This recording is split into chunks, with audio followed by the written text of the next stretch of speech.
Bleach, amigos, episódio 19 da Guerra Sangrenta, Let It Go. Finalmente, o nosso menino Ichigo, ele deu ar de sua graça e apareceu neste episódio, que já se preparando para voltar para o Serentê.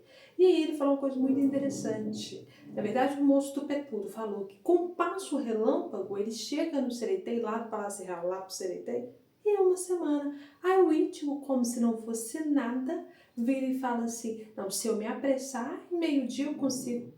E ó, protagonista que chama, né, menina?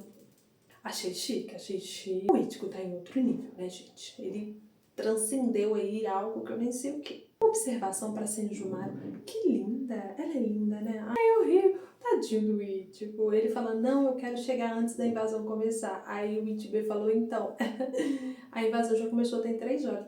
Outro que falou assim, tranquilo, calmo, como se não fosse nada. E eu parei pra pensar, já tem 3 horas que o pau tá quebrando. Gente, eles estão destruindo o Serentê. Eu não gosto de Quincy. O moleque quebrou. A culpa sabe de quem que é?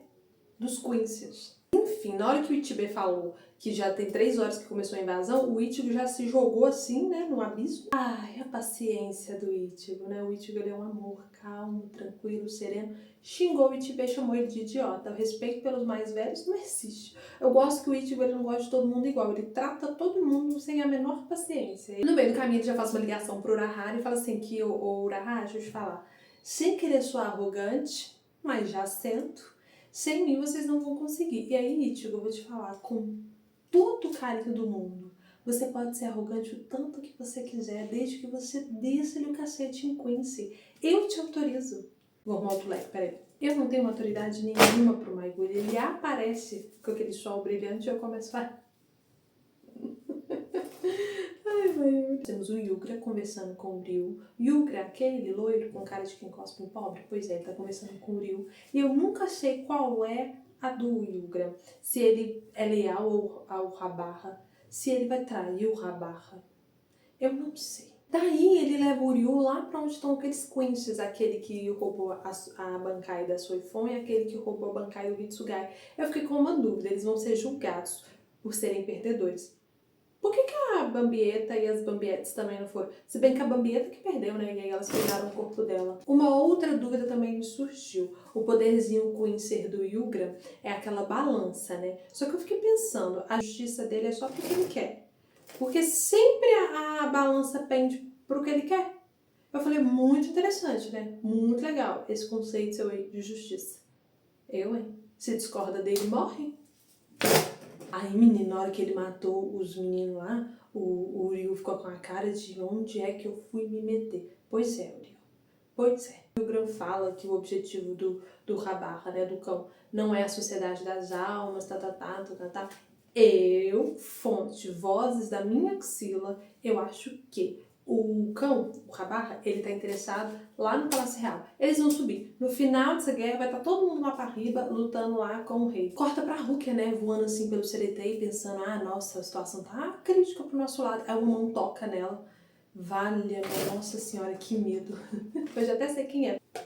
É o Asnod. Cara, eu tenho muito medo desse Asnod. Muito medo. Asnod. Eu tenho muito medo dele. Começa a falar, solitário, solitário, estou solitário, sem o meu Senhor Sakura, ladrão. Ai, que raiva de Quincy. Quincy é muito cara de pau, né? Ai, não dou conta. Mas aí eu fui pesquisar o nome dele, né, o Asnod lá. Significa medo. Só que eu não entendi se isso é alemão. Nas minhas pesquisas eu não consegui identificar se é alemão. Mas eu tô assim, o Cubo criou essa palavra também? Não, né? Porque significa medo. Não soa parecendo alemão? Será que é alguma língua antiga? Vocês têm acesso a essa informação? Vocês poderiam compartilhar comigo, por favor? Agradecida. O filho tá obcecado pelo Byakuya. Tá assim, cadê o Byakuya? Eu quero Byakuya. Entra na fila. Você e o resto do mundo. Byakuya, todos querem, poucos têm, meu amor. Eu, hein? Aí ele pegou e ameaçou a Rukia. Virou e falou assim, se eu te matar, ele aparece? Na cara de pau. Aí a Rukia, conhecendo o irmão que tem, virou e falou, Talvez, também não garanto. O querido, ele não conhece o Byakuya do Velho Testamento. Ele riu e tacou aquele espinho dele na Ruka, um perigo, menino. Imagina que ele pega no olho, perigoso esse espinho dele. Aí a Ruka desvia daqui, desvia dali. Essa luta, pra mim, ela é muito simbólica e é uma das minhas favoritas. Sobre o medo, né, uma coisa tão primitiva, uma coisa tão humana, tão, assim, inerente do ser humano, que é um medo. E aí, quando ele fala pra ela assim, não adianta, o gelo não vai congelar o medo, eu fico pensando, por mais fria que a pessoa seja, ela sente medo, ela é humana. Sentir medo faz parte do ser humano. O que é melhor? Eu confundir uma cobra com um graveto ou um graveto com uma cobra? É muito melhor eu achar que um graveto é uma cobra, pular, do que achar... Entendeu? Fez sentido pra vocês? Eu vi esse episódio várias vezes e uma das vezes foi à noite. Quando apareceu essa cena, eu pensei assim, eu não vou dormir. Dito e feito, eu tive pesadelo, tá? Eu sonhei, foi um caos. A minha noite foi perturbada. Aí a Rukia mostrou o verdadeiro poder da Sodeno Shinayuki dela. Eu treinei pra conseguir falar direitinho. E aí ela falou o que acontece. Como é que é o verdadeiro poder lá da Sodeno Shinayuki? Diminuir a temperatura corporal do usuário e congelar tudo que toca. Eu pensei o seguinte, dava pra fazer um sorvetinho, né, menina? Nossa, ladinho assim, uma cervejinha. O menino lá, o doidão, falou um negócio assim profundo, que ele falou que todos os sentimentos ligados à segurança estão ligados à vida. Todos os sentimentos de insegurança, de medo, estão ligados à morte. Profundo, vocês não acham? Eu achei muito profundo. Todo esse monólogo dele, ele fala isso, fala aquilo, pra mim, ele tá falando muito mais sobre o medo dele do que necessariamente o medo do mundo. Eu acho que ele tá ali diante do espelho, entendeu? Esse rolê é todo sobre ele. Eu achei. Aí a Rukia, tal qual um cubo de gelo, virou e falou, muito bom, muito legal aí, todo esse monólogo seu, toda essa explicação sua, mas não vai funcionar comigo. Aí ele respondeu, quê? Ela, não vai não. Eu diminui a temperatura do meu corpo. Aí ele fala, tá doidona, doidona, não tem como isso funcionar não.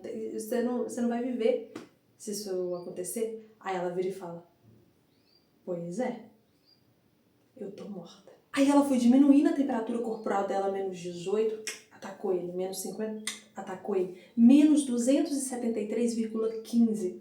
Eu anotei, zero absoluto. E aí, 4 segundos que ela tem, aí ela foi regressando, né, contando de trás pra frente, pra ela poder voltar, pra ela subir a temperatura corporal. Aí deu um time assim no dedo, ela falou, eita, parece que eu passei os 4 segundos. Ela achou que tinha ganhado. Aí, menina, veio um negoção assim, aí ele falou, medo, você acha que isso é medo?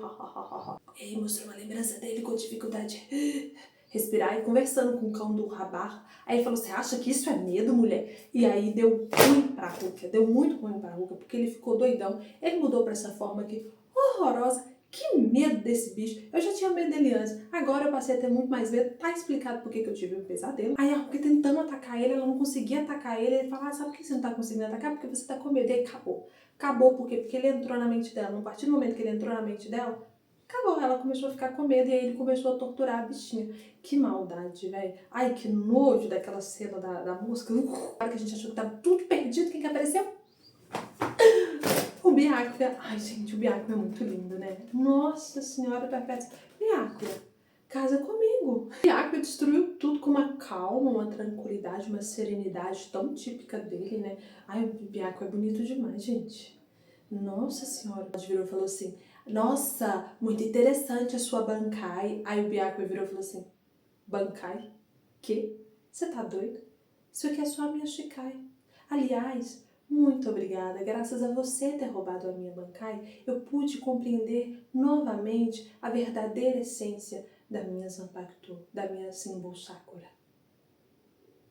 O Byakuya, ele tem uma arrogância tão elegante. Aliás, ele tem uma elegância arrogante ou ele tem uma arrogância elegante? Fica aí o questionamento. Depois disso, o Asnod ficou putaço com o Byakuya, virou um outro bicho muito louco lá, gritando, desesperado. Aí, manos e manas, o Byakuya, aquele Byakuya que a gente conhece, aquele que deu um pau no Ichigo lá no início de uma raiva dele, aquele que tratava numa frieza irmã, que não falava pra ela, mas falou com aquele arrancar lá que ele matou no Ecomundo, falou assim, eu não tô te matando porque você é um rolo, eu tô te matando porque você ousou mexer com o meu orgulho, mas pra Hulk ele nunca falou. E aí ele virou pra Hulk e falou, senti sua energia espiritual, tô vendo que você tá diferente. Nas entrelinhas ele falou, tô orgulhosa de você, mana. O Byakuya, gente, o Byakuya falou isso para o mundo que eu quero descer. Ele verbalizou pra Rukia o que ele sente, então ele vem e fala o primor pra mim deste episódio. Rukia, você já deveria saber que o medo ele não nasce do vazio, ele nasce da insegurança que tem no coração. Pausa dramática. Você ainda tem medo? E ela fala, gente, Byakuya, casa comigo. E o Byakuya cagou pro Asnod, né? Ele virou as costas, saiu andando, e falou assim, volta aqui. E que? Eu voltar aqui? Não, meu amor. Quem vai resolver isso vai ser ela. E aí o Asnod dando piti, blá, blá, blá, blá. O Byakuya, o desprezo que ele tem pelas pessoas, me dói. Eu fico assim, ai, Byakuya. E o Byakuya, ele arrasou de novo neste episódio, porque ele pegou e falou o seguinte, Rukia, amor meu, presta atenção. Se você não tá vendo o seu medo nele, então aquilo ali é um medo dele. O que corrobora com o que eu falei antes, que eu acho que tudo isso aí é sobre o Asnod, é sobre o medo dele, é sobre um pavor dele em relação à morte, entendeu? E aí a Rukia falou, ela falou... Bankai linda, gente! Linda, linda, linda, linda, linda, linda, linda, linda, linda, que linda! Valeu muito a pena esperar, valeu muito, que felicidade que eu fiquei, que Bankai linda, linda, linda, linda, linda, linda. Eu só consigo falar isso, linda, linda, linda, linda. Perigosa, mas linda. Meu Deus, inclusive o Byakuya virou e falou assim, é uma Bankai magnífica, perigosa, mas muito magnífica, toma cuidado. A Rukia começou, né, a descongelar, porque aí ela matou as nós. Aí ela começou a descongelar assim, voltar, aí a mão dela começou a fazer trac, ele segurou a mão dela e falou, calma, respira comigo, isso, vai voltando. Isso eu achei tão bonito, eu achei tão simbólico ele amparando ela neste momento, né, de descoberta de um grande poder, e ele sendo esse apoio, essa âncora para ela, falando, volta comigo. E aí quando ela voltou, ele falou isso, né, muito bonito, você tem que tomar cuidado, vambora, gata, vambora salvar a sociedade das almas. Ela, tá, e foi toda pimposa atrás dele, que botão! Então vamos para a Isane e a Tiro, fofinha. Ai, a Tiro é tão fofinha. A Isane tá lá cuidando do Kensei e do Rose, e aí a Yatiro tá caçando coberta, enfim, o caos lá rolando, e aí a Tiro catando coisas, ajudando a Isane. Como não tinha como este episódio acabar feliz, alegre, porque tá tendo uma guerra, não tem paz na guerra, e é uns Queens malditos, apareceu um Queens muito louco, ou seja, lá vou eu passar raiva com o Queens de novo no próximo episódio. É isso. Acabou o episódio 19. Lindo. Lindo, lindo, lindo, lindo. Let it go. Um beijo e Bankai.